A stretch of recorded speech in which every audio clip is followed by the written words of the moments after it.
Chapter 12. Galen's starfire is said to have thrown the blue Kakari into the sea, creating the Talaxian maelstrom, Neff said. If so, it may well be there still, but I have no idea how we would recover it. The white has been lost for 6 centuries.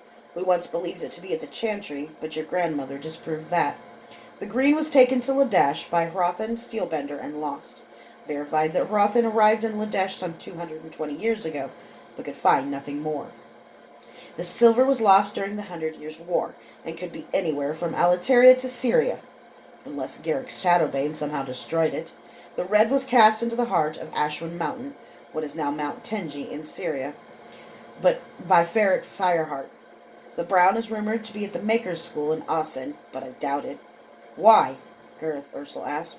I don't think they could resist using it. With the mastery of Earth, those petty makers would become 100 times more skilled in a heartbeat. Something they made would appear sooner or later, and it would be clear that someone was making it at a level they did of old. That hasn't happened. Either the men of that school are less ambitious than I believe possible, or it isn't there. The other rumor was that it was bound into Carnarvon's Blue Giant, the castle. I take that to be nothing more than a semi-educated boast. It's not a particularly clever place to hide a Kakari. But we have a solid lead on the red.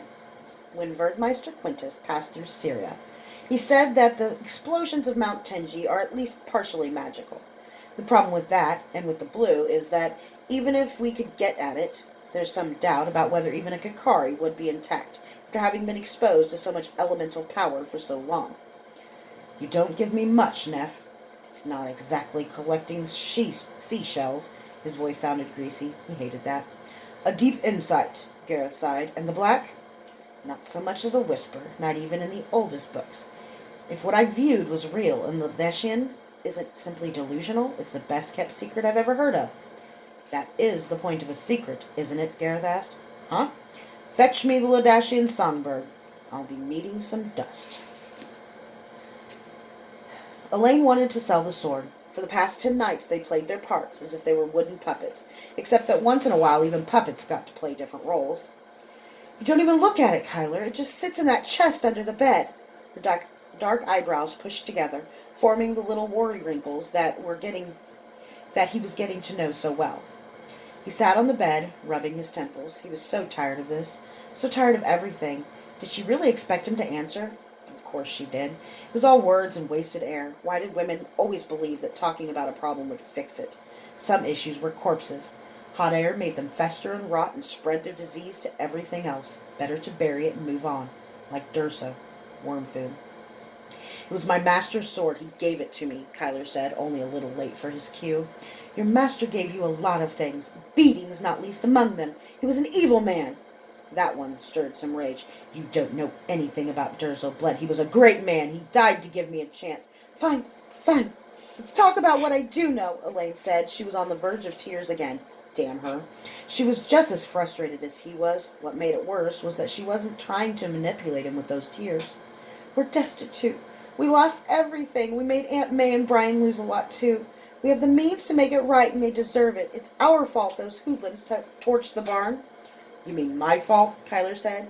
He could hear Uli crying in her room. She could hear them shouting through the wall. If he dealt with Tom Gray his way, the man would have been too frightened to come within 5 blocks of Aunt May's. Kyler knew the music of the streets. He spoke the language of meat, played the subtle chords of intimidation, sang fear into the hearts of men. He knew and loved that music, but the notes of the songs Durso taught weren't syllogisms. There was no thesis counterpointed with antithesis, harmonized into synthesis. It wasn't that kind of music. The music of logic was too patrician for the streets, too subtle, the nuances all wrong.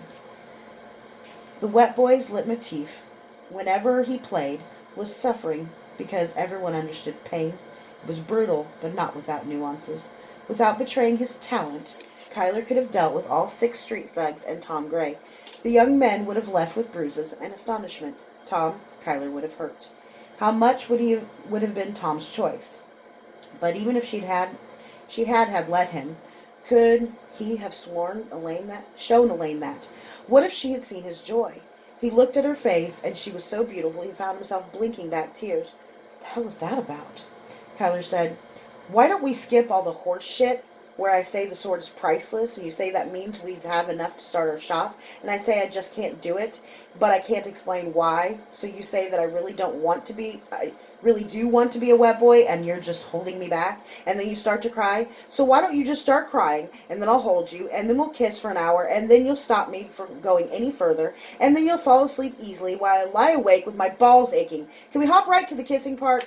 Because the only part of our whole fucking lives that I enjoy is when I think you're enjoying yourself as much as I am, and I think maybe tonight we'll finally fuck. What do you say? Elaine just took it. You could see her eyes swelling, but she didn't cry. I say I love you, Kyler, Elaine said quietly. Her face calmed, and the worry wrinkle disappeared. I believe in you, and I'm with you, no matter what. I love you. Do you hear me? I love you. I can't understand why you won't sell the sword, she breathed. But I can accept it, all right? I won't bring it up again. So now, he really was the bastard. He was sitting on a fortune instead of using it to support his wife and his daughter and pay back people who'd suffered for him. But she was going to accept him. How noble. The worst of it was he knew. Damn it. He knew because he could always see through her. Thought that she wasn't grabbing the moral high ground to be a bitch. She was trying to do the right thing. It just made the contrast between them that much more pronounced. She does know me. She thinks she knows me, but she doesn't. She accepted me thinking Kyler was just an older, slightly dirtied version of Azoth. I'm not dirty. I'm filth. I kill people because I like it.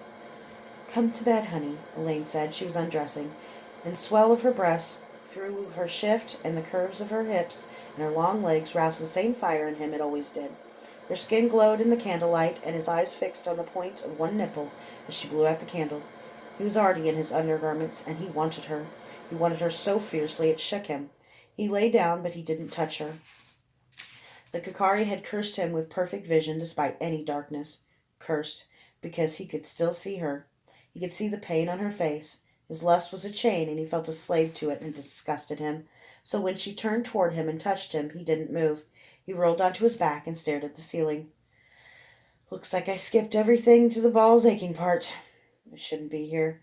What am I doing? Happiness isn't for murderers. Can't change. I'm worthless. I'm nothing. An herbalist without herbs. A father who's not a father. A husband who's not a husband. A killer who doesn't kill. That sword is me. That's why I can't get rid of it. It's what I am. A sheathed sword worth a fortune sitting in the bottom of a trunk. Worse than useless. A waste. He sat up in the bed, then stood. He reached underneath the bed and pulled out the narrow chest. Elaine sat up as he started pulling on his wet boy grays. Honey, she said. He dressed in moments. Blint had made him practice even this, strapping knives to his arms and legs, securing a set of picks to a wrist, and a folding grapple to the small of his back, adjusting the gray folds of cloth so that they would dampen all sound, strapping retribution to his back and pulling on a black silk mask. Honey, Elaine said, her voice tight, what are you doing? He didn't go to the door and walk down the stairs. No, not tonight. Instead, he opened the window. The air smelled good. Free. He sucked in a great, deep breath into his lungs and held it as if he could trap that freedom within him. At the irony of the thought, he let it out all at once and looked at her. Just what I always do, love, Kyler said. I'm fucking it up. With a surge of his talent, he leapt out into the night. Fear Kalis had been given the shit duty again. After his unit had been slaughtered during the invasion, he'd been picked for every bad assignment, throwing bodies off that rickety, half-burnt bridge, helping the cooks move supplies into the kitchen, helping the Meisters build the God King's new wall around the city, double and triple guard duties, and never a choice assignment like on the Vanden Bridge, where the guards took a week's pay home in bribes every shift, just for letting a few crooks across. Now this. He looked at his prisoner with disgust. The man was fat, with the soft hands of a southern noble, though he wore his red beard in the Caledonian fashion. His nose was crooked, and his eyebrows looked like bushes. He stared at Farrell with obvious anxiety. Farrell wasn't supposed to talk to him. Farrell wasn't supposed to know who he was. But from the first, he'd had a bad feeling about this, ever since the captain had told him the Verdmeisters wanted to see him. They'd requested him by name. He was to report immediately. That was something no Caledonian wanted to hear. Farrell thought it was about his little souvenir, the dragon-hilted sword he'd taken from the bridge. But that hadn't been why they'd wanted him, though he nearly wet himself when he saw he was speaking with the Lodakari Verdmeister Nefdada himself. No Verdmeister was normal, but Neff was spooky even for a Verdmeister. Farrell had stared at the 12 knotted cords representing the Shurahs Neff had mastered for the entire time Neff spoke. It was too scary to look at his face.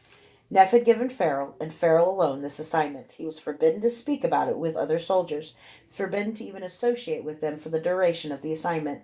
He and the noble were confined to some tradesman's house on the east side. Meisters had hastily made part of the house a prison. Meisters had done the work. There was only one reason for that. This was so important it had to be done instantly and without anyone's knowledge. Then they'd left him with enough food for several months and forbidden him to leave. That left everything feeling wrong. Farrell Callis hadn't become second, now first, in his war band by being stupid. He'd spoken with a noble and learned his name was Baron Kuroff. The Baron claimed not to know why he was being imprisoned. He'd protested his innocence and loyalty to Calidor, and the fact he wasted his breath telling a mere soldier told Farrell that Baron Kuroff wasn't very bright. Disobeying his orders, Farrell snuck away and found out that Baron Kuroff had supposedly been murdered. The good Calidorian Duke, Tenzur Vargan, was now rotting in the maw for having killed a Cenarian noble who wasn't dead. That's when Farrell knew he was screwed. His imagination couldn't paint any picture in which things turned out well for Farrell Callis. Why would you assign a man without a unit to this? Because you could kill him and no one would notice. When the time came, Baron Kuroff would be released or killed. The only reason to keep him alive when he was supposed to be dead had to be so they could produce him at some point. But Farrell? Farrell would just be evidence that the Verdmeisters were lying. Should have gone back to Calidor. He'd been offered a job tending the oxen of the baggage train. He'd almost taken it. If he had, he might be on his way back to his clan by now. But everyone who escorted the treasure to Calidor was thoroughly searched before they were released, and that would mean losing his precious sword. So he'd stayed, sure he could pick up a small fortune while they sacked the city, right? I should kill you, Farrell said. I should kill you just to spite them. The fat man turned a paler shade. He could tell that Farrell meant it. Tell me, fatty, Farrell said, if the Verdmeisters told you that you could live if you lied about who kidnapped you, would you do it? What kind of stupid question is that? Baron Karif asked. So, they'd know Karif would play along. You're a brave man, aren't you, fatty? What? Baron Karif asked. I can't understand your accent. Why do you keep calling me 40? Fatty. Fatty. I'm not 40, I'm 36. Farrell's hand darted through the bars, and he grabbed a handful of the Baron's blubber and squeezed it as hard as he could. Baron Karif's eyes widened, and he squealed and tried to pull away, but Farrell held him against the bars by his fat. Fatty, fatty, he said. He grabbed the Baron's cheeks and squeezed it with his other hand. The man flailed, trying to knock Farrell's hands away, but he was too weak. He wailed. Fatty! Farrell yelled in his face, then he released him. The Baron dropped back into his cell, onto his bed, and rubbed his cheeks in his love handle, his eyes misty with tears. Fatty? He asked, wounded. Farrell was lucky he didn't have a spear in his hand. Get your fat ass moving, he said. We're leaving.